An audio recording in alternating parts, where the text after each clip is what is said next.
ಬಂಗ್ಲೆಗುಡ್ಡೆಯ ಬುರುಡೆ ಬಗ್ಗೆ. ಬಂಗ್ಲೆಗುಡ್ಡೆ ಇದು ಕಡೆಯಲ್ಲಿ ಹುಡುಕಾಟ ನಡೆಸಿದಂತಹ ಜಾಗ.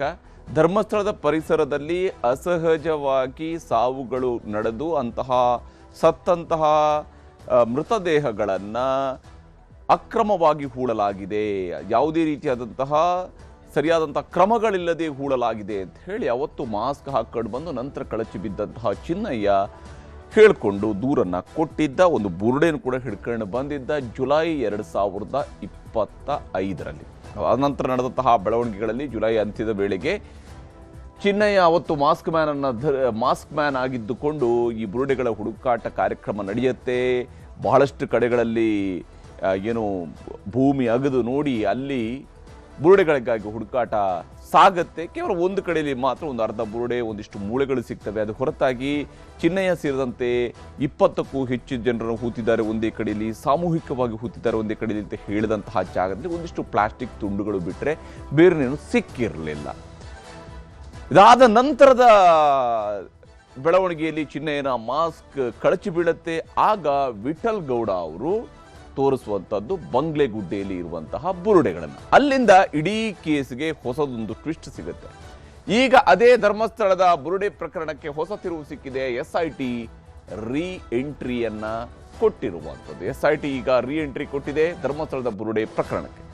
ಬಂಗ್ಲೆಗುಡ್ಡೆಯಲ್ಲಿ SIT FSL ಅಧಿಕಾರಿಗಳು ಮತ್ತೊಂದು ಸುತ್ತಿನ ತನಿಖೆಯನ್ನು ನಡೆಸಿದ್ದಾರೆ. ಬಹುತೇಕ 6-7 ತಿಂಗಳಿಂದ ಈ ತನಿಖೆ ನಿಂತು ಹೋಗಿತ್ತು.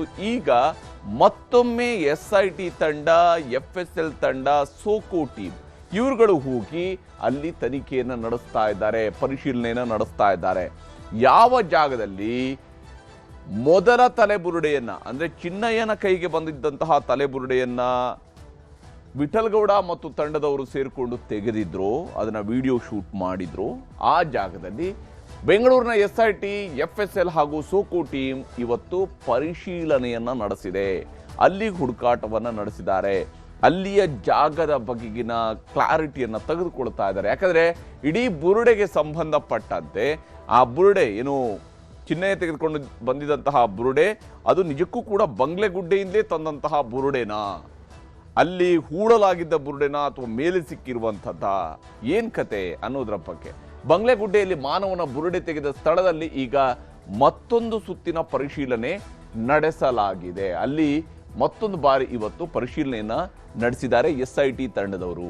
SIT ವಿಚಾರಣೆ ಮಾಡಿದಂತಹ ಪ್ರದೀಪ್ ಕುಲಾಲ್ ಅವ್ರನ್ನ ಕರೆತಂದು ಪರಿಶೀಲನೆ ನಡೆಸಲಾಗಿದೆ. SIT ಈ ಹಿಂದೆನೇ ಪ್ರದೀಪ್ ಕುಲಾಲ್ ಅವ್ರನ್ನ ವಿಚಾರಣೆ ನಡೆಸಿತ್ತು.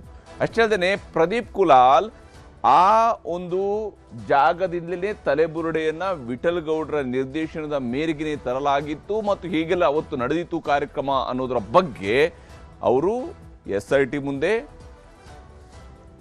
ತನ್ನ ಸ್ಟೇಟ್ಮೆಂಟ್ ಅನ್ನು ಕೊಟ್ಟಿದ್ರು. ಈಗ ಮತ್ತೊಮ್ಮೆ ಅಲ್ಲಿ ಪರಿಶೀಲನೆ ನಡೆಸ್ತಾ ಇರುವುದು ಕುತೂಹಲ. ಯಾಕಂದ್ರೆ ಎಲ್ಲ ಪ್ರಕ್ರಿಯೆ ಈ ಹಿಂದೆ ಒಮ್ಮೆ ನಡೆದಿದೆ, ಈಗ ಮತ್ತೊಮ್ಮೆ ಯಾಕೆ ಇದು ಅಂತ ಹೇಳಿ. ಪ್ರಕರಣದ ಪ್ರಮುಖ ಸಾಕ್ಷಿ ಆರೋಪಿ ವಿಠಲ್ ಗೌಡರ ಆಪ್ತರಾಗಿದ್ದಂತಹ ವ್ಯಕ್ತಿ ಪ್ರದೀಪ್ ಕುಲಾಲ್. ಈಗ ಪ್ರದೀಪ್ ಕುಲಾಲ್ ಅಲ್ಲಿಯ ಜಾಗದಲ್ಲಿ ಯಾವ ಭಾಗದಿಂದ ಬುರುಡೆನ ತರಲಾಗಿದೆಯೋ ಆ ಜಾಗವನ್ನ ತೋರಿಸಿ ಯಾವ ಸ್ವರೂಪದಲ್ಲಿ ಅದನ್ನು ತೆಗೆಯಲಾಗಿದೆ ಅನ್ನೋದ್ರ ಬಗ್ಗೆಯೂ ಕೂಡ ಬಹುಶಃ SIT ತಂಡಕ್ಕೆ, ಸೋಕೋ ತಂಡಕ್ಕೆ ಹೇಳಿದ್ದಾರೆ ಅಂತೇಳಿ. BNSS ಸೆಕ್ಷನ್ 183 ಅಡಿಯಲ್ಲಿ ಈ ಹಿಂದೆ ತಪ್ಪೊಪ್ಪಿಗೆ ಹೇಳಿಕೆಯನ್ನ ಪ್ರದೀಪ್ ಕುಲಾಲ್ ಅವರು ಕೊಟ್ಟಿದ್ದಾರೆ ಈ ಪ್ರಕರಣಕ್ಕೆ ಸಂಬಂಧಪಟ್ಟ. ಅಂದ್ರೆ ತಲೆಬುರುಡೆಯನ್ನು ನಾವು ಅಲ್ಲಿಂದ ತಂದಿದ್ದು ಹೇಗೆ, ಯಾಕೆ, ಪೊಲೀಸರಿಗೆ ಈಗ ತಗೊಂಡು ಬರಬೇಕು ಅಂದ್ರೆ ಪೊಲೀಸರಿಗೆ ಇನ್ಫಾರ್ಮ್ ಮಾಡಬೇಕು. ಕಾನೂನುಬದ್ಧವಾದಂತಹ ಪ್ರಕ್ರಿಯೆಗಳಿದ್ದಾವೆ. ಆ ಕಾನೂನುಬದ್ಧವಾದಂತಹ ಪ್ರಕ್ರಿಯೆಯ ಬದಲು ಇವರೇ ಹೋಗಿ ತಲೆಬುರುಡೆಯನ್ನು ತಗೊಂಡು ಬಂದು ನಂತರ ಪೊಲೀಸರಿಗೆ ದೂರು ಕೊಡ್ತಾರಲ್ಲ, ಇದು ಇಲ್ಲಿ ಇರುವಂತಹ ಬಹಳ ಪ್ರಮುಖವಾಗಿ ಇವರು ಧರ್ಮಸ್ಥಳದ ಮೇಲೆ ಅಪಪ್ರಚಾರ ಮಾಡುವ ಉದ್ದೇಶದಿಂದ ಇದನ್ನು ತಂದಿದ್ರ. ಈ ಆಂಗಲ್ ಕೂಡ ಇದರಲ್ಲಿ ತನಿಖೆಯ ಪ್ರಮುಖ ಅಂಶ ಆಗಿದೆ. ಆ ಆಂಗಲ್ನಲ್ಲೂ ಕೂಡ ತನಿಖೆ ನಡೀತಾ ಇದೆ. ಹೀಗಾಗಿ ಈ ಒಂದು ಪ್ರಕರಣ ಈಗ ಬುರುಡೆ ರಿಓಪನ್ ಆಗ್ತಾ ಇದೆ. ರಾತ್ರಿ ಹೊತ್ತು ಕಾಡಿನಲ್ಲಿ ಬುರುಡೆ ತೆಗೆಯುವಂತಹ ವಿಡಿಯೋದಲ್ಲಿ ಇದೇ ಪ್ರದೀಪ್ ಕುಲಾಲ್ ಕೂಡ ಸೇರ್ಕೊಂಡಿದ್ರು. ಅವರ ಕೈಗಳು, ಆ ಬುರುಡೆನ ತೆಗೆದುಕೊಂಡಿರುವಂತಹ ಕೈಗಳು ಅವರದಾಗಿತ್ತು. ಹಾಗಾಗಿ ವಿಡಿಯೋದಲ್ಲಿದ್ದಂತಹ ವ್ಯಕ್ತಿ ಇದೇ ಪ್ರದೀಪ್ ಕುಲಾಲ್ ಅನ್ನೋದು ಕೂಡ ಸಾಬೀತಾಗಿತ್ತು. ಈಗ ಮತ್ತೊಮ್ಮೆ ಪ್ರದೀಪ್ ಕುಲಾಲ್ ಹೇಳಿಕೆಯ ಮೇಲೆ ಕಾಡಿನೊಳಗೆ ಮಹಜರು ಕಾರ್ಯಾಚರಣೆಯನ್ನು ನಡೆಸಲಾಗ್ತಾ ಇದೆ. ಮಹಜರು ಕಾರ್ಯ ನಡೆದಿದೆ.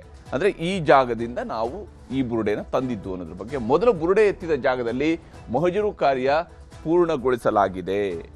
ಅಲ್ಲಿ ಈ ಒಂದು ಕಾರ್ಯವನ್ನು ನಡೆಸಲಾಗಿದೆ. ಕಳೆದ 2 ದಿವಸಗಳಿಂದ ಇದಕ್ಕೆ ಸಂಬಂಧಪಟ್ಟಂತಹ ಮಾಹಿತಿಗಳನ್ನು ಸೋಕೋ ಟೀಮ್ ಹಾಗೆಯೇ FSL ತಂಡ ಮತ್ತು SIT ತಂಡದವರು ಮಾಹಿತಿಯನ್ನು ಕಲೆ ಹಾಕ್ತಾ ಇದ್ದಾರೆ. ಅಂದಿನ ಸನ್ನಿವೇಶದ ಬಗ್ಗೆ ಮಾಹಿತಿಯನ್ನು ಪಡ್ಕೊಂಡಿದ್ದಾರೆ ಅಧಿಕಾರಿಗಳು. ಅಂದರೆ ಅವತ್ತು ಯಾರ್ಯಾರು ಇದ್ರು, ಈ ಒಂದು ಬುರುಡೆನ ತೆಗೆಯುವ ಸಂದರ್ಭದಲ್ಲಿ ಯಾರ್ಯಾರು ಇದ್ರು, ಎಲ್ಲೆಲ್ಲಿ ನಿಂತಿದ್ರು, ಏನೇನು ಕತೆ, ಯಾರು ವಿಡಿಯೋ ಮಾಡಿದ್ರು, ಯಾರು ಇದನ್ನ ತೆಗೆದ್ರು, ಯಾವ ಕಾರಣಕ್ಕಾಗಿ ತೆಗೆದ್ರು, ಆವಾಗ ಅವ್ರಿಗೇನು ಮಾಹಿತಿ ಇತ್ತು, ಈ ಎಲ್ಲ ವಿಚಾರಗಳ ಬಗ್ಗೆ ಕೂಡ ಬಹುತೇಕ ಅಧಿಕಾರಿಗಳು ಮಾಹಿತಿಯನ್ನ ಪಡ್ಕೊಂಡಿದ್ದಾರೆ.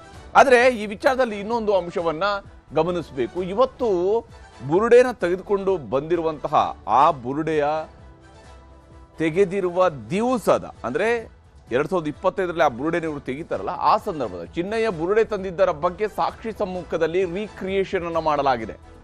ಸಾಕ್ಷಿಗಳನ್ನ ಕರೆಸಿ, ಮಹಜರು ಪಂಚರನ್ನ ಕರೆಸಿ ಅವರ ಸಮ್ಮುಖದಲ್ಲಿ ಈಗ ರೀಕ್ರಿಯೇಷನ್ ಮಾಡಲಾಗಿದೆ. ಬುರುಡೆಯ ಮರು ಸೃಷ್ಟಿಯಾಗಿದೆ. ಧರ್ಮಸ್ಥಳದ ಕಾಡಿನಲ್ಲಿ ಅಧಿಕಾರಿಗಳ ಮುಂದೆಯೇ ಮರುಚಿತ್ರಣ ಮಾಡಲಾಗಿದೆ.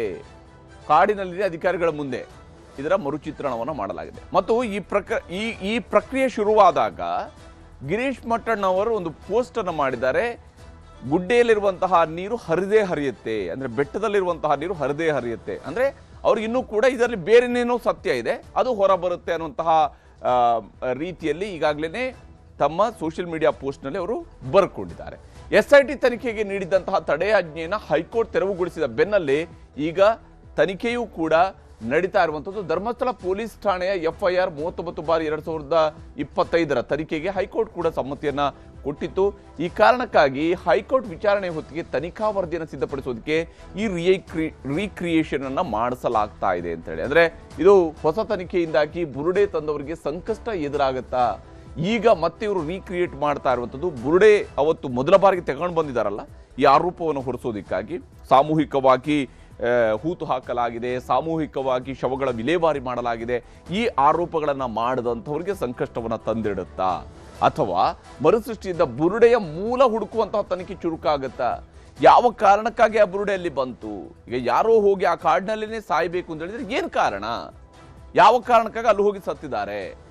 ಆ ಸಾವಿನ ಹಿನ್ನೆಲೆಯಲ್ಲಿ ಬೇರೆನೇನಾದ್ರೂ ಆಗಿದೆಯಾ? ಅದು ಅಸಹಜ ಸಾವು ಹೇಗೆ ಅನ್ನೋದರ ಬಗ್ಗೆ, ಸಾವುಗಳ ನಿಖರ ಕಾರಣ ಪತ್ತೆಯ ಕಡೆಗೂ ಕೂಡ SIT ಮುಂದಾಗತ್ತಾ ಅನ್ನುವ ಅನುಮಾನ ಮತ್ತು ಕುತೂಹಲಗಳು ಇದ್ದೇ ಇರುವಂಥದ್ದು. ಬಂಗ್ಲೆಗುಡ್ಡೆಯ ಬುರುಡೆ ಪ್ರಕರಣದ ಬಗ್ಗೆ ಮತ್ತೆ ಕುತೂಹಲ ಈ ಕಾರಣಕ್ಕಾಗಿ ಜಾಸ್ತಿ ಆಗಿದೆ. ಯಾಕಂದ್ರೆ SIT ಇಷ್ಟು ದಿವಸಗಳ ಕಾಲ, ಇಷ್ಟು ತಿಂಗಳುಗಳ ಕಾಲ ಬಿಡುವು ಕೊಟ್ಟು ಈಗ ಮತ್ತೆ ಬಂಗ್ಲೆಗುಡ್ಡೆಯ ಕಾಡೊಳಗಡೆ ಹೋಗಿದೆ ಅಂತ ಹೇಳಿದ್ರೆ ಆ ಕಾಡಿನೊಳಗಿನ ರಹಸ್ಯಗಳು ಹೊರಗಡೆ ಬರ್ತಾವ. ಯಾರು, ಯಾವ ಕಾರಣಕ್ಕಾಗಿ ಬಂಗ್ಲೆಗುಡ್ಡೆಯಲ್ಲಿ ಈ ಬುರುಡೆಗಳು ಸಿಕ್ಕಿದ್ವು, ಮತ್ತು ಈ ತಂಡವೂ ಕೂಡ ವಿಠಲ್ಗೌಡ, ಗಿರೀಶ್ ಮಟ್ಟಣ್ಣವರ್ ಅಥವಾ ಉಳಿದವರೆಲ್ಲ ಸೇರ್ಕೊಂಡು ಯಾಕೆ ಆ ಬುರುಡೆಯನ್ನು ಚಿನ್ನಯ್ಯನ ಕೈಗೆ ಕೊಟ್ಟು ದೂರು ಕೊಡಿಸಿ ಈ SIT ರಚನೆ ಆಗೋಂಗೆ ನೋಡಿಕೊಂಡು ಮುಂದೆಲ್ಲವೂ ಕೂಡ ನಡೆಯುತ್ತಲ್ಲ, ಇದಕ್ಕೆಲ್ಲ ಕಾರಣಗಳು ಏನು? ಇವೆಲ್ಲವೂ ಕೂಡ ಬಯಲಾಗಬೇಕಾಗಿರುವಂತಹ